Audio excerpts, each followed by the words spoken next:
আমি রহস্যটা ঠিক বুঝতে পারছি না। ওরা হঠাৎ দেখা দিয়ে আবার মিলিয়ে যাচ্ছে। চক্রান্ত, নতুন কোনো চক্রান্ত মুজিব, নতুন কোনো চক্রান্ত। নবাব, এবার আমি আরেকজন লোককে দেখতে পাচ্ছি।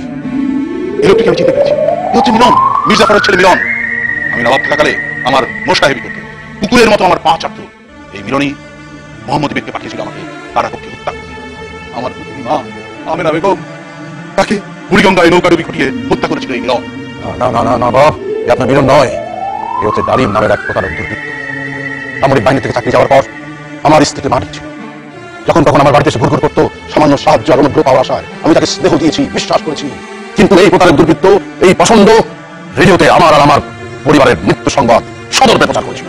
আমার মিলন আর তোমার ডালিমকে আর দেখতে পাচ্ছি না। সেখানে আরেকটা লোক এগিয়ে এসেছে। তুমি কি চিনতে পারছো? হ্যাঁ নবাব, আমি চিনতে পারছি। দেশদ্রোহী, বিশ্বাসঘাতক ভোলা বাজন। এই লোকটাই আমাদের মহান মুক্তিযুদ্ধের সময় জামাতের নেতা হয়ে ভণ্ড পীর সেজে অজস্র মুক্তিযোদ্ধাকে হানাদার পাকিস্তানের হাতে ধরিয়ে দিয়েছিল। অসংখ্য মা বোনের ইজ্জত নষ্ট করতে হানাদার বাহিনীকে সাহায্য করেছে, আমার বরেণ্য বুদ্ধিজীবীদের হত্যা করেছে। আমার মনে হচ্ছে এই সেই ভগবান গোলার ভণ্ড পীর। মুর্শিদাবাদ থেকে স্ত্রী লুৎফাকে সঙ্গে নিয়ে নৌকা চলে পাটনা যাওয়ার পথে ভগবান গোলায় নৌকা থামিয়েছিল। আমাদের সঙ্গে কোনো খাবার ছিল। এ কথা আমরা সবাই জানি নবাব। আমি ভেবেছিলাম এই পীরের আস্তানায় একবেলা বিশ্রাম নিয়ে পাটনায় চলে যাব, সেখানে গিয়ে শূন্য সংগ্রহ করব, তারপর দেশ উদ্ধারের যুদ্ধে নামব। সেই সুযোগ আপনাকে দেওয়া হয়নি নবাব। এই ভণ্ড পীর মীর জাফরের জামাই মীর কাসেমের কাছে গোপনে খবর পাঠিয়েছিল, আর মীর কাসেম সশরীরে এসে আপনাকে গ্রেপ্তার করেছিল। আমার স্ত্রী লুৎফা তখন মাত্র খেতে বসেছিল, এক গ্রাস খাবার সে মুখে দেয়নি। মুজিব, এই লোকটি যদি তোমার গোলাম আজম হয়, তাহলে 1757 সালে এই লোকটি ছিল ভগবান গোলার শয়তান ভণ্ড পীর। নবাব, এরা যুগে যুগে দেশে দেশে একই বেশে এসে হাজির হয়, কিন্তু এদের চরিত্র থাকে এক এবং অভিন্ন। মুজিব, তোমার গোলাম আজম আর ভগবান গোলার ভণ্ড পীরকে এখন দেখতে পাচ্ছি না। সেখানে আরো কয়েকটা লোক, তুমি এদের চিনতে পারছো? আমি সামনের দুজন লোককে চিনতে পেরেছি নবাব। না না না, তুমি চিনতে পারোনি। আমি ঠিক চিনতে পেরেছি। এ হচ্ছে সেই বিশ্বাসঘাতক চাঁদ আর মোহাম্মদ বেগ, যে আমাকে কারা অভ্যন্তরে হত্যা করেছিল। না না না নবাব, এ হচ্ছে কর্নেল আজিজ পাশা আর বজলুল হুদা। এই বজলুল হুদা আমার বুকে গুলি চালিয়েছিল, আর আজিজ পাশা আমার নিষ্পাপ শিশুপুত্র নাসিরকে হত্যা করেছিল। আমি ঠিক বুঝতে পারছি না মুজিব, 1757 আর 1975 সালের ঘাতকেরা আজ কেন এখানে উঠে আসছে একই জায়গায়? এমনও তো হতে পারে তারা নবাব মনসুরুল মুলক, সিরাজউদ্দৌলা হায়বতজান বাহাদুর আর শেখ মুজিবুর রহমানকে একসঙ্গে দেখে ভয় পেয়েছে। তাহলে ওরা এতদূর পর্যন্ত এসে আবার মিলিয়ে গেল কেন? নবাব, হয়তো ওরা বুঝতে পেরেছে আমাদের আর ভয় দেখানো যাবে না। আমরা আর কোনো কিছুতেই ভয় পাই না।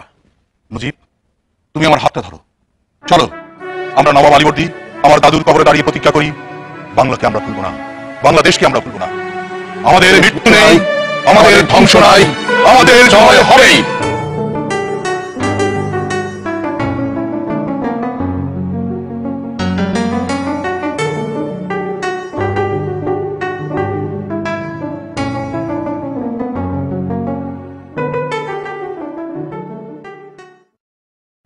ঢাকার আগামসি লেনের এই বাড়িতে নিশীথ রাতে চক্রান্তকারীরা মিলিত হতো। তারা সবাই যে ঘাতক তা নয়, কেউ জেনে কেউ না জেনে এই গভীর রাতের গোপন বৈঠকে এসে জড়ো হতো। উদ্দেশ্য মহানায়ক শেখ মুজিবুর রহমানের সরকার উচ্ছেদের পরিকল্পনা তৈরি করা। তাকে হত্যা করার পরিকল্পনা ষড়যন্ত্রকারীদের সকলেই জানত না। 1975 সালের কোনো এক মাসের এমনি এক গোপন বৈঠক এখন দেখছেন। এসব বৈঠকে হাজির থাকতেন খন্দকার মুশতাক, তাহিরউদ্দিন ঠাকুর, শাহ মুয়াজ্জেম, নুরুল ইসলাম মঞ্জুর, কে এম ওবায়দুর রহমান, মাহবুব আলম চাষী, কর্নেল ফারুক, বজলুল হুদা, আজিজ পাশা এবং আরো অনেকে। আজকের বৈঠকে সকলে নয়, তাদের কয়েকজন হাজির আছেন। মোস্তাক ভাই, এই আপনার মাথার উপরে সবসময় শেখ মুজিবের ছবিটা ঝুলছে, এই ছবিটার নামে ফেলানো যায় না? সর্বনাশ, ওটা মুখে এলো না। ওটা নামালেই খবর চলে যাবে, মুজিব সন্দেহ করা হয়ে উঠবে। এখানে এই গভীর রাতে আমাদের গোপনে বসা মুশকিল হয়ে উঠবে। ছবিটা নিয়ে আপনার মাথা ব্যথা কেন মজম? আর কদিন পরে আমরা লোকটা কি তো ক্ষমতা থেকে সরিয়ে ফেলবো। কিন্তু আমার কেমন জানি এই ছবিটার দিকে তাকালে ভয় ভয় লাগে। মনে হয় লিডার যেন আমাদের সব দেখতেছেন, আমাদের সব কথা শুনতেছেন, সব জানতে পারতেছেন। ভাবলে আমার শরীরটা শিশির করে উঠে। তুমি একটা আস্ত কাওয়ার, ছবি কিছুই জানতে পারে না, কিছুই দেখতে পায় না। তাছাড়া তোমার ওই লিডার যাতে কিছু জানতে না পারে তার সব ব্যবস্থাই তো করে রেখেছি। আর সবসময় তো সব ব্যবস্থা পাকা হয়ে যায়, এবার কি সব পাকা পাকা হয়েছে? এবার আমার ব্যবস্থায় কোনো খুঁত নেই।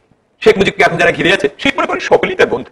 সিজার যেমন মনে করতেন ব্রুটাসকে, কথাটা বাঁকা ভাবে বলো না ঠাকুর। ব্রুটাস না হলে সিজারকে কেউ ক্ষমতা থেকে সরাতে পারতো না। সিজার অন্ধভাবে ব্রুটাসকে তার বিশ্বস্ত বন্ধু মনে করত। যেমন বঙ্গবন্ধু আমাদের সম্পর্কে মনে করেন। ঠাকুর, তুমি মনে হয় আমাদের সঙ্গে ঠাট্টা মস্করা করছো। তাহের আমার লোক, ও ঠাট্টা করছে না, কথাটা সে ঠিকই বলেছে। শেখ মুজিবকে এখন যারা চারপাশ থেকে ঘিরে আছে, শেখ মনে করেন সকলেই তার বন্ধু। আসলে কেউ তো তার বন্ধু না, এই যেমন ধরো তোমাদের কথা। বঙ্গবন্ধু মনে করে না আমরা তার বিশ্বাসী ও অনুগত অনুসারী, আমাদের দ্বারা তার কোনো অপরাধ হতে পারে না। ঠিক তাই, কিন্তু তিনি জানেন না দুর্নীতিতে অপদস্থ হয়ে বরিশালের মঞ্জু তার উপরে হাড়ে হাড়ে চটে আছে। ফরিদপুরে শেখ মনির দাপটে ওবায়দুল সন্ত্রস্ত। মুয়াজ্জেম তো কোরবান আলীর কাছে কোণঠাসা।